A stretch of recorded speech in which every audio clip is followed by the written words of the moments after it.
Chahut Média.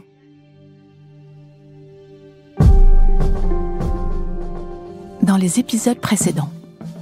Under Pressure. D'abord installé à Blonay, dans les Hauts-de-Vevey, en 1976, David Bowie enregistre 5 ans plus tard le plus gros succès commercial de toute sa carrière, Let's Dance, écrit en Suisse et maquetté au Mountain Studio de Montreux. Problème, Ia Bowie désirait un triomphe planétaire, chose déjà touchée du doigt avec le single Under Pressure, plié à Montreux avec Queen. Aujourd'hui, après les 10 millions d'albums vendus de Let's Dance, comment rebondir ? Pour la première fois, Bowie bute sur la question.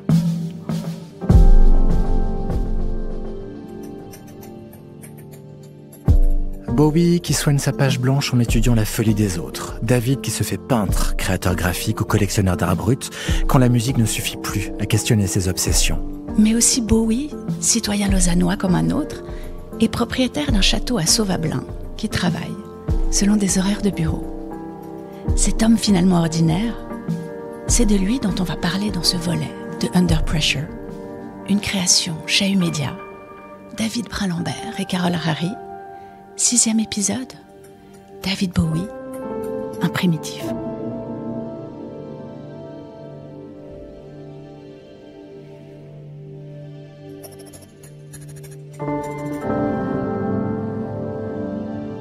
Pour avoir vécu cette époque, je me rappelle qu'en effet, il était comme une sorte de Robert Palmer. Mishka Assayas, animateur et producteur radio, auteur de la série Very Good Bowie Trip 2022, France Inter. Let's Dance, en effet, était tellement universel. Il disait de Nile Rodgers qu'il était le seul réalisateur artistique qu'il avait convaincu de commencer une chanson par le refrain. Ce qu'il s'était toujours interdit de faire, parce qu'il ne faut pas jamais oublier que David Bowie a toujours été un puriste, un snob de la musique, un passionné de ceux que personne ne connaissait.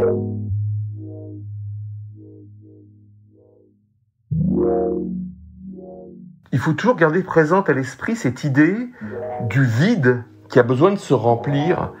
Et une fois qu'il est rempli, il a besoin de se percer et de se vider. Il y a une chose qui m'a beaucoup frappé, c'est que quand David Bowie, d'une manière extrêmement réfléchie et concertée et stratégique, a décidé de réunir toutes les conditions matérielles pour faire un tube, c'est-à-dire Let's Dance, et qu'il est arrivé à s'imposer enfin comme une star internationale, qu'il n'était pas tout à fait jusque-là, et plus ça marche, plus il est malheureux. Plus il a l'impression d'être enfermé dans une fabrication presque vulgaire, c'est-à-dire prévisible.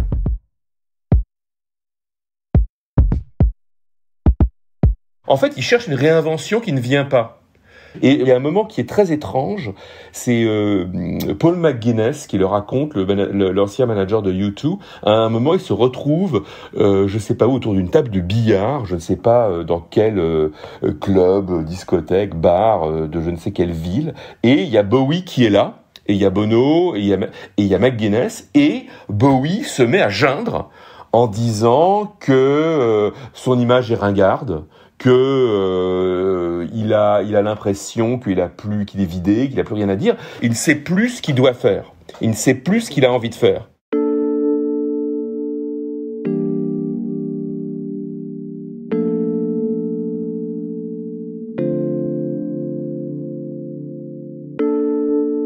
J'ai essayé passionnément dans la première partie des années 80 de m'intégrer. Et j'ai eu mon premier succès hors sol. Soudain, je n'étais plus le plus grand artiste culte au monde. Ce succès, je m'y suis plié dans mes albums suivants et j'ai découvert que j'étais piégé dans une boîte. Il était très difficile pour les gens de me voir autrement que comme la personne en costume qui avait fait Let's Dance. Et ça me rendait fou. Parce que ça m'enlevait toute ma passion pour l'expérimentation. Je m'étais retourné contre moi-même et j'avais découvert que je travaillais pour un public plutôt que pour moi-même.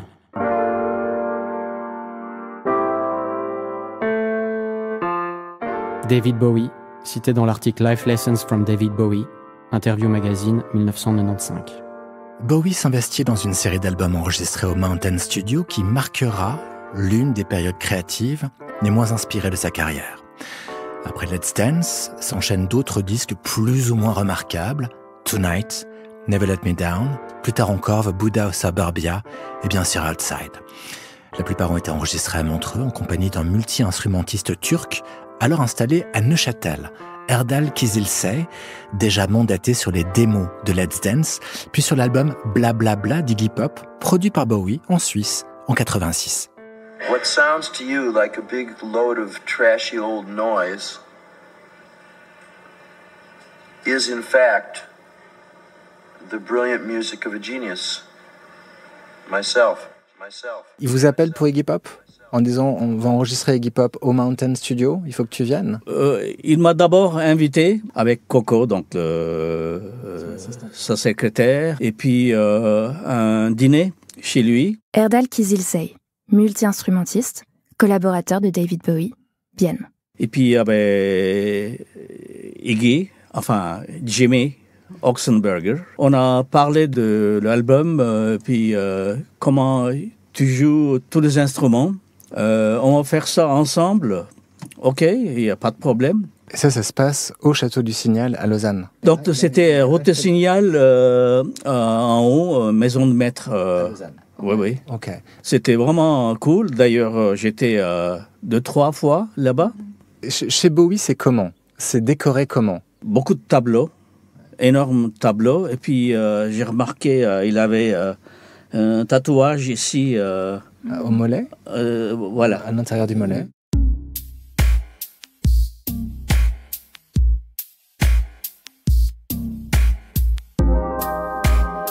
Puis il venait chaque mardi et puis jeudi à Neuchâtel.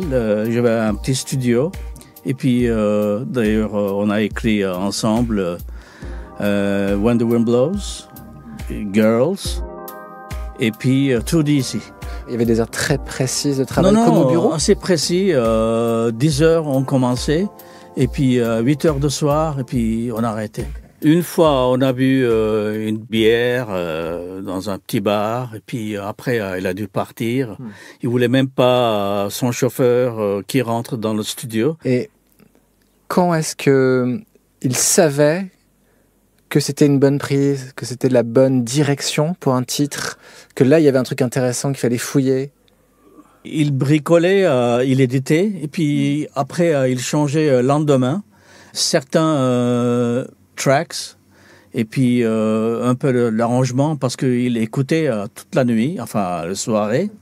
Le lendemain, il disait « Ok, peut-être l'intro, c'est pas vraiment juste, il faut peut-être jouer plus de guitare, ou plus de clavier, ou bien strings. » Dans 1 kilomètre, tournez à gauche sur Route du Signal. Pourquoi vous arrêtez de travailler avec David Bowie? Il est parti à New York, d'abord en Angleterre, et puis dernier album, c'est Outside. Donc nous sommes à la Route du Signal dans les Hauts de Lausanne, la fameuse résidence de David Bowie à Lausanne, donc pendant de nombreuses années. On est devant un gigantesque portail qui ne laisse pas entrevoir grand-chose et juste des initiales mystérieuses sur la porte. On aperçoit quand même à travers le grillage une somptueuse résidence, villa gigantesque. Poudré, c'est un manoir. Oui, plutôt un manoir entouré d'arbres, extrêmement bien caché. Au bord d'une route, mais à l'époque, ça devait être un endroit quand même beaucoup plus calme et silencieux. Si on s'approche de ce portail, loin des voitures aussi qui foncent autour de nous, on voit, attention au chien, bon, ok, il y a un chien, mais il y a un petit interstice dans le portail noir qui nous permet de regarder un peu ce qu'il y a. À l'intérieur, on voit quoi? On voit une espèce de route bétonnée qui tout droit fonce vers une autre bâtisse qui est tout au fond, qui semble être probablement, je sais pas, une résidence d'amis, je sais pas, la maison du gardien. Et elle est bordée entièrement de peupliers. Cette route, voilà. Et le manoir, lui, est entouré d'un grand jardin.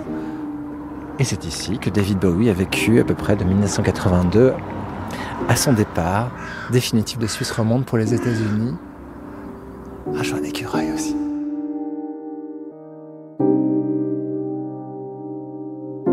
Under Pressure. Since the 70s, there's a museum near to where I live in Switzerland called L'Arbrut. Depuis les années 1970, il y a un musée près de là où je vis en Suisse qui s'appelle L'Arbrut. Je crois que ça a été fondé par Dubuffet, le peintre. On y allait souvent avec Brian Eno. C'est assez bizarre, la présentation des œuvres et les œuvres elles-mêmes. Ça appartient à un genre qu'on appelle maintenant outside art. C'est créé par des gens qui souffrent de solitude, qui sont ostracisés ou soignés en institution. Leur art a une très forte influence sur Dubuffet. Et Dubuffet a construit ce musée par retour d'ascenseur coupable. Au fond, comment considérait-on les premiers musiciens de blues Miska Assayas. et qui, au fond, avaient créé une musique qu'on avait l'impression qu'ils sortaient de presque rien, qui étaient des illettrés, qui étaient des ignorants. Et il y a un lien évident avec l'art brut. C'est-à-dire que c'était des gens qui n'étaient pas passés par le conservatoire, qui avaient révolutionné le monde de l'art en étant, entre guillemets, des primitifs.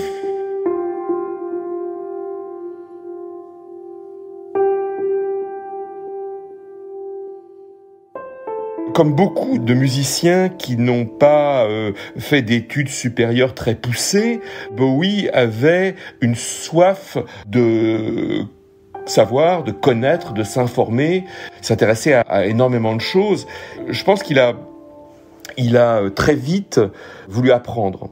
Et vous savez, c'est le propre de ceux qui ne sont fondamentalement pas sûrs d'eux, ou alors plus exactement qui ne savent pas qui ils sont. Parce que c'est fondamentalement ça qui est au cœur, je dirais, de la personnalité de Bowie. C'est cette incapacité de savoir qui il est vraiment, qui l'a poussé à dévorer tout l'art, toute l'expression artistique humaine qu'il pouvait absorber. Are you there, David Bowie? David Bowie.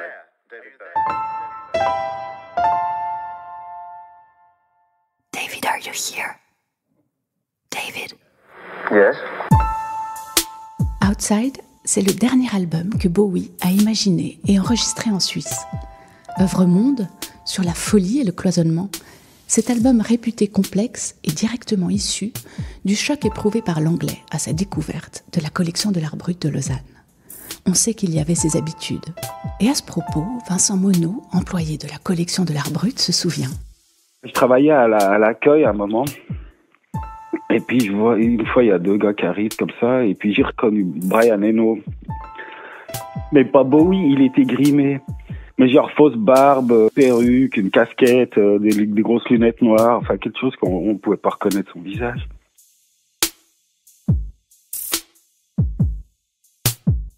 Déjà féru d'art depuis des décennies, proche du peintre Balthus, David Bowie va développer à Lausanne une authentique passion pour l'art brut et se mettre à collectionner. Sur les murs du château du Signal, des tableaux d'Auguste Walla, de Johann Fischer ou d'Augustin Le Sage. Mais aussi en Suisse, David Bowie va développer dans le secret, puis au grand jour, une œuvre picturale personnelle.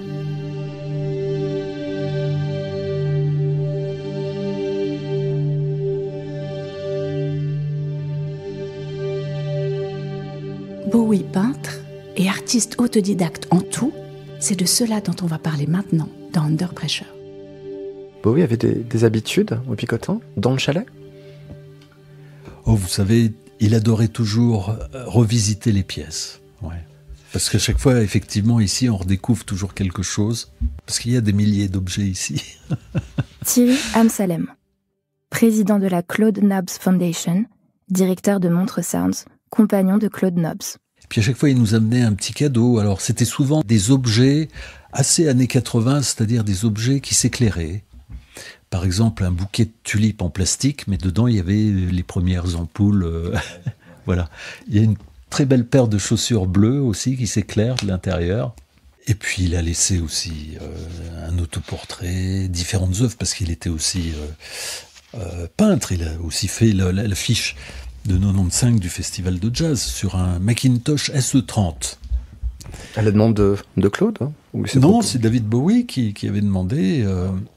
Oui, puisque c'est très rare, hein, les musiciens qui pratiquent un autre art. Oui. Pierre Keller disait que c'était impossible. On ne pouvait être que soit bon musicien, soit bon graphiste ou peintre, mais pas les deux. Pierre Keller, artiste, créateur et directeur de l'ECAL, l'école cantonale d'art de Lausanne, dont l'influence sur les arts en Suisse a été gigantesque. Et alors, il a dessiné sur, vous savez, ces petits S30 des années 90, tout petit ordinateur avec 256 couleurs, et il produit une jeune femme électronique dans un décor très futuriste.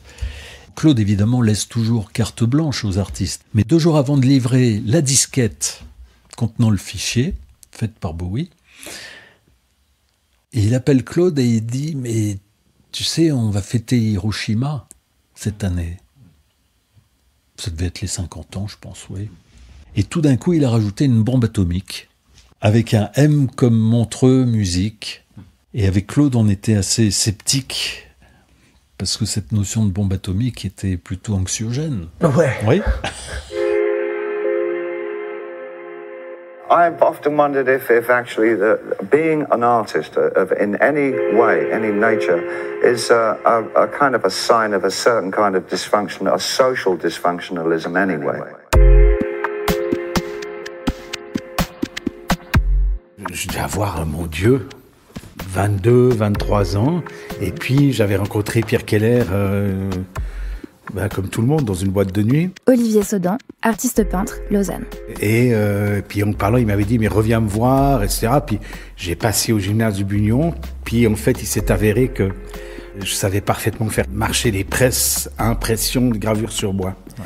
Pierre avait mis en place tout un système d'édition hallucinant. Et en fait, ça l'emmerdait profondément d'avoir à négocier, à tergiverser avec les artistes qui avaient tous des caprices invraisemblables. Et puis, un jour, Pierre me téléphone et me dit qu'il fallait que je monte tout de suite au gymnase parce qu'il était dans la merde, qu'il ne pouvait pas s'occuper du type qui était là. Donc j'arrive, j'ai amené des papiers, des machins pour imprimer, et moi je rentre dans la salle et je réalise que c'est Bowie. Et j'entends encore Keller qui fait mais il me fait chier avec ses gravures de merde, je lui avais dit qu'il y avait une certaine hauteur, la hauteur d'impression, il est pas dedans, il me fait chier, tu te démerdes avec ce type, j'en peux plus. Et il s'est barré. Et à aucun moment, je n'ai osé lui dire, je sais très bien qui vous êtes. Et pour moi, c'était un moment magique parce que je suis resté 1h30 face à lui, 1h30, vraiment, ouais, à imprimer ses gravures, à lui expliquer la hauteur typographique, les machins, etc. Puis on a tout imprimé. Et puis le travail en question, c'était quoi? Tu te souviens? C'était il y a un cartable, mais j'ai pas ça ici, ouais, moi, parce que c'est le seul artiste qui m'a pas offert son tirage. Tous les autres me les ont dédicacés, machin, etc. Mais parce que je pense qu'il s'en rendait pas compte. Il était tellement content, il a vu ces trucs. Parce que lui, c'était un fan du Blauer-Reiter, des collections de gravures, d'expressionnisme allemand. Donc il en avait des camions. Et puis en fait, ce qu'il a fait... Alors, on va être lucide. Hein. C'était pas un grand artiste. Hein.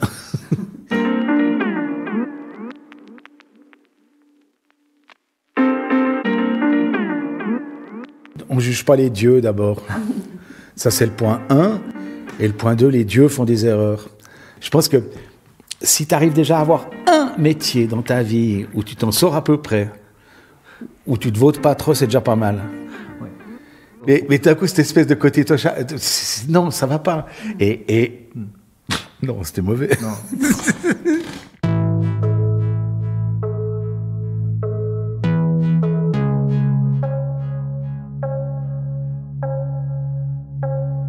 À Lausanne ou Montreux, des histoires cocasses ou désarmantes sur David Bowie, on en a glané des dizaines. C'est par exemple Bowie qui achète une Rolls-Royce, puis découvre que le garage de sa maison à Sauvablin est trop petit pour abriter entièrement le véhicule. Alors quand il gare sa voiture, David place une petite couverture sur le coffre arrière. C'est encore lui qui passe en premier de l'an seul en tête-à-tête avec Claude Nobs, les deux regardant une partie de la nuit des films d'horreur avant de se mettre en tête de distribuer le champagne et le saumon qu'il leur reste beau SDF de Montreux. Alors pour cela, ils font plusieurs fois le tour de la ville, mais sans succès. Il n'y a pas de SDF à Montreux. C'est encore David Bowie qu'on peut voir chaque jour, où il enregistre au Mountain Studio, se rendre à l'heure du thé chez Zurcher, une confiserie de Montreux, pour acheter une gourmandise. Et puis d'autres histoires ordinaires. Bowie qui fait la queue comme un citoyen lambda dans le bureau de tabac à côté de chez vous pour acheter ses clopes, lui qui vient préparer, comme un stagiaire, le thé au staff du Montreux Jazz durant le festival, ou encore cette anecdote, parmi nos préférés, qui veut que le chanteur ait été refusé à l'entrée d'une partie organisée par Claude Nobs pour un motif trouble, et le lendemain, lorsque Claude l'a pris, on dit qu'il se mit en colère, poussant des hurlements sur le responsable de cette histoire, hurlements qu'on pouvait, dit-on, entendre des hauteurs de Caux jusqu'aux rives du lac.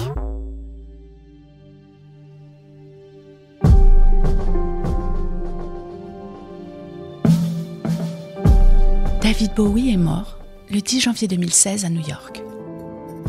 Artiste parmi les plus influents du XXe siècle, le Thin White Duke aura vécu en Suisse plus de 2 décennies. Un territoire dont il n'est pourtant que très rarement question, ou alors de façon anecdotique, lorsqu'il s'agit de restituer sa trajectoire personnelle et artistique. Pourquoi ? Eh bien parce que la Suisse, c'est pas sexy dans une biographie. Parce qu'à Lausanne ou Blonay, on préférera toujours Berlin, Londres ou New York City. Intimement, c'est pourtant ici que David Bowie se sauva et pensa à ses plaies. C'est là qu'il éduqua son fils, Duncan, et se maria pour la 2e fois. Artistiquement, c'est ici qu'il enregistra 8 albums, dont les plus importants demeurent Let's Dance, raz-de-marée commercial, dont c'est les 40 ans cette année, mais qui mit son auteur en échec créatif. Et puis bien sûr Outside, album clé sur la folie, inspiré par la découverte de l'art brut par Bowie, résident vaudois comme un autre, mais citoyen gentleman d'une classe à part. Dans les 2 derniers épisodes de cette série, on s'intéressera à un personnage qui côtoya Bowie, qui ne compta pas parmi ses intimes, mais avec qui il enregistra pourtant un tube monstre, Under Pressure.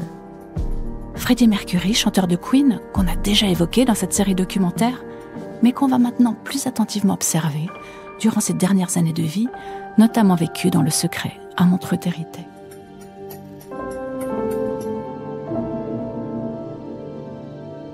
C'était Under Pressure, une création Chahu Média. Interview et réalisation David Brun-Lambert et Carole Harari. Lecture et doublage Antonin Schopfer et Chloé Lawson. Prise de son studio Alan Mantilleri. La musique originale est de Superpose. Musique éditionnelle et sound design par Lily Bartou. Traduction Marushka Vidovic et création graphique Ramon Vallet. Merci à toutes celles et tous ceux qui nous ont aidés durant les mois qu'ont duré cette enquête. Et une salutation toute particulière aux soutiens sans lesquels cette série n'aurait pu exister. Commune de Montreux, Ville de Nyon, Fondation philanthropique de Famille Sando, Fondation Ernst Gönner. Mais aussi, merci à nos partenaires, Le Temps, Montreux Jazz Artist Foundation, la Claude Nobs Foundation, EPFL, Meta Media Center. Vous pouvez retrouver tous les épisodes de Under Pressure sur le site de Chahu Média, chahu.ch, et sur l'ensemble des plateformes de diffusion de podcasts. Si vous avez apprécié cette série, dites-le nous avec des étoiles, et surtout, merci de la partager.